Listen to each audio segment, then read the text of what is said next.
My friends, let us be clear. We want that power in order to change Scotland. We don't want to just take it on as it is.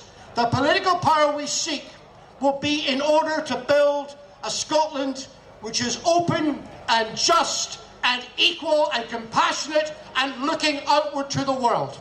It will build a Scotland where we can be proud of how we treat ourselves and our citizens within the country, but also that will be respected across the globe, where we will have open borders and welcome people to come and live here with us and build our lives and create a new country based on those values.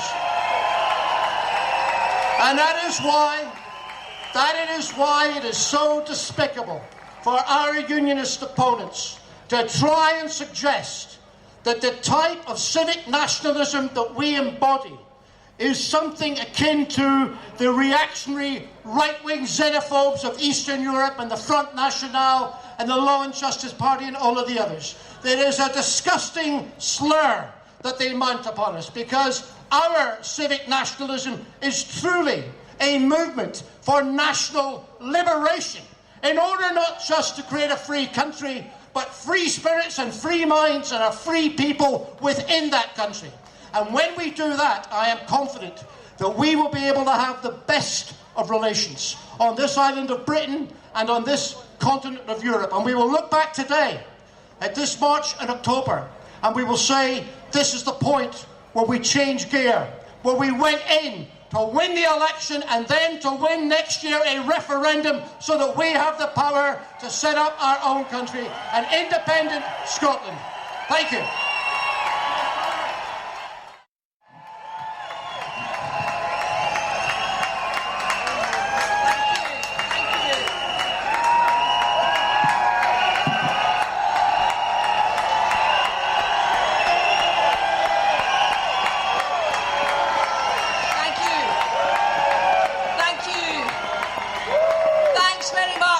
Such a lovely reception.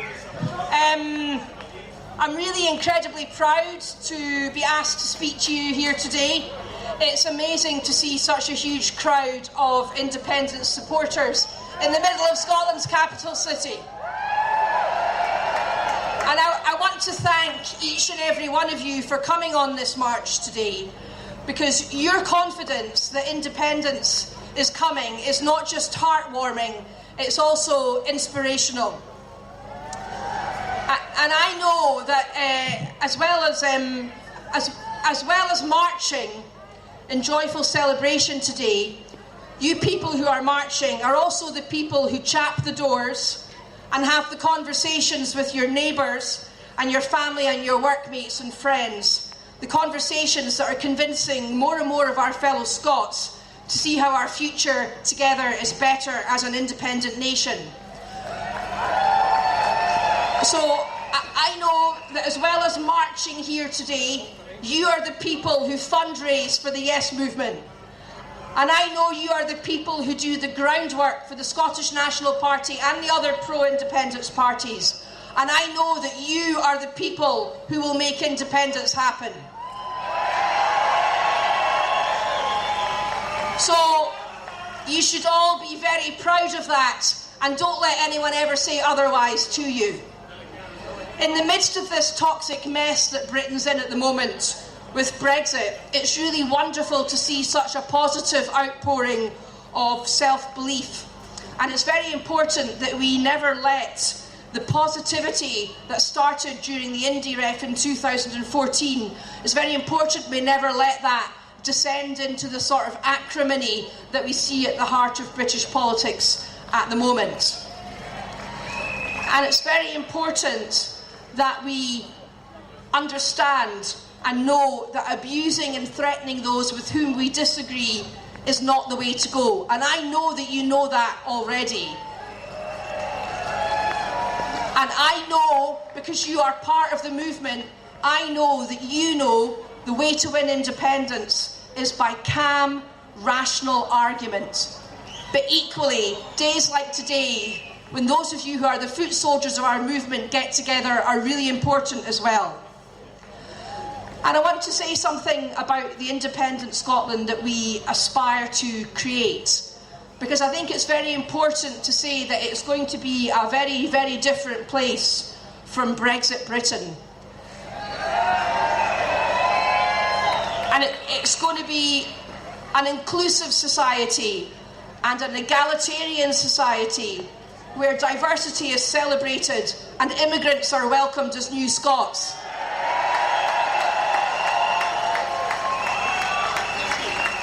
And it's going to be a fairer society where our pensioners get decent pensions that they've worked for all their lives. And it's going to be a fairer society where the burden of taxation falls on those best able to pay it. And it's also going to be a country that will lead the world in the fight for climate justice and the campaign for nuclear disarmament.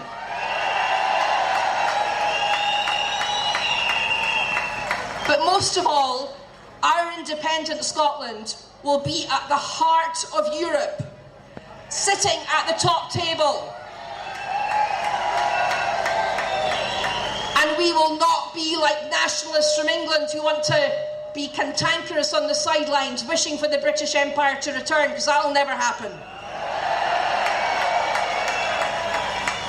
Now, the message that the unionist parties want to give us is a negative message, and they want to say to people in Scotland, you can't do this and you can't do that.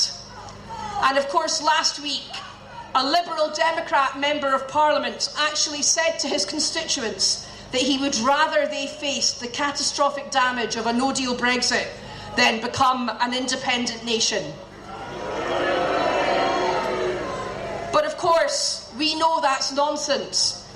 Because as we look across Europe, we see examples of small independent nations thriving and taking a seat at the top table alongside their larger neighbours.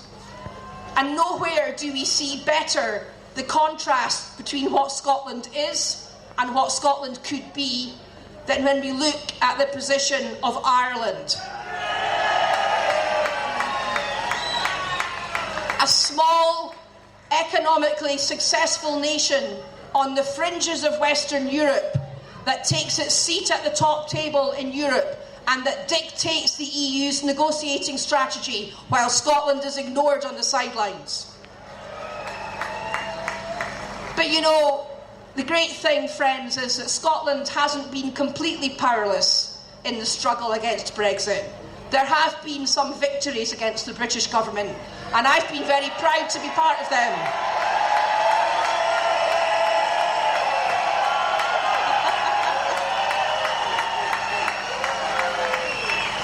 But those victories came by working with others. So when I worked with Andy Whiteman and went all the way to the Court of Justice to get the ruling that Article 50 could be unilaterally revoked, that was a defeat for the British government. And you know, we had to fight them the whole way, and many commentators ignored or belittled our efforts, but we won through. We won at the end of the day. And equally, with the challenge to Boris Johnson's prorogation, that wasn't just my case. There were other SNP MPs, Labour MPs, Lib Dem and independent MPs who all joined together, but the SNP provided the leadership. And when we started that case to try and have the prorogation declared unlawful, legal commentators north and south of the border said that we would lose, and media commentators were sceptical or just ignored us. And then when we lost at the first hurdle, they poured scorn on us. Then when we won before Scotland's Supreme Court, they belittled Scotland's Supreme Court and said surely that would be overturned in London. But we persevered and we won 11-0 in the United Kingdom Supreme Court.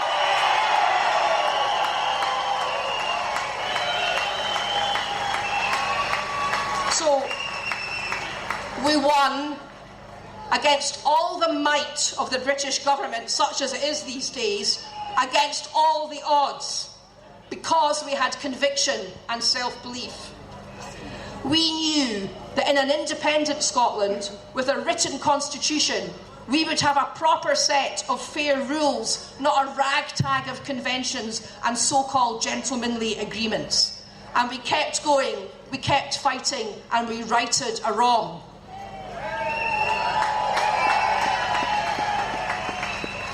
And that has been news across the world, that Scottish politicians led the legal fight which forced the British Parliament to go back to work. And by God, do people across Europe now understand why Scotland wants to be an independent nation?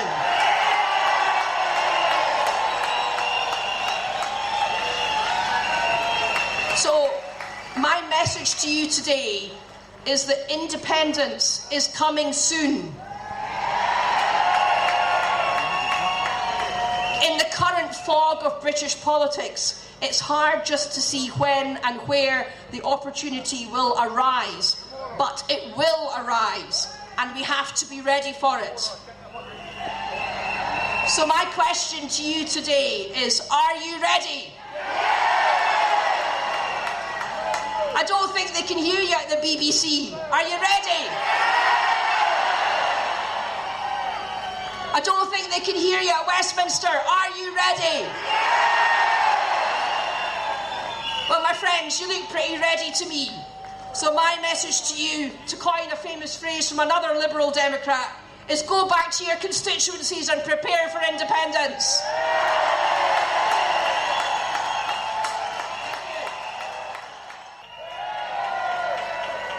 Thank you, Janie. It's my dream to find a woman that looks at me the way you looked at me today, by the way. Lovely person, so she is. It's absolutely pissing it down out there, isn't it? I'm from Greenock though, so I'm used to it. The organisers of today have just tweeted and they've told me to announce it to everybody that they estimate there was over 200,000 people today took part in today's march. Today, you have made history. You are part of the largest ever gathering of independent supporters who have united today to demand their democratic mandate that Scotland should be an independent country. Give yourselves a round of applause. And you're gathered here today as free men and women and free people we are. But one question we'll ask ourselves is, what will we do with that freedom when Scotland becomes an independent country? Boris Johnson doesn't want to give the people of Scotland a choice. He doesn't want us to have a choice to oppose illegal wars like the illegal invasion of Iraq. He doesn't want us to have a choice. He doesn't want us to have a choice to oppose spending £200 billion on weapons of mass destruction. And he doesn't want us to have a choice to work until we drop. But what sort of choices will we make when Scotland becomes an independent country? Will we take the choice to rid Scotland of Trident nuclear weapons? Will we take the choice to tell the women that the UK government robbed them of their pensions, that in an independent Scotland, Scotland's women will be robbed no more? That is what independence is about. That's what I believe in. And I heard a lot of people during this week talking about this march and rally, saying it was just about a bunch of people coming waving flags. And when I came here today, I didn't see a sea of saltires. I seen a sea of people with the same sort of hope and aspirations for an independent Scotland that I've got. I seen a sea of people out there that believe it's an absolute disgrace that 1 in 4 children live in poverty when we spend £200 billion in nuclear weapons. That's what I seen. I seen people that gathered here today to send a message to the UK government and Boris Johnson. That usurper, Boris Johnson, the feckless Franco that he is, he has absolutely no legitimacy in Scotland. Not a single person in this country elected Boris Johnson as Prime Minister. Scotland didn't elect a Tory UK government. But they tell us we shouldn't be allowed a choice in our future, the future of the people of Scotland. So here's our message to Boris Johnson. Respected We'll know that message. That's after the watershed, pal. Respect the democratic mandate of Scotland. Allow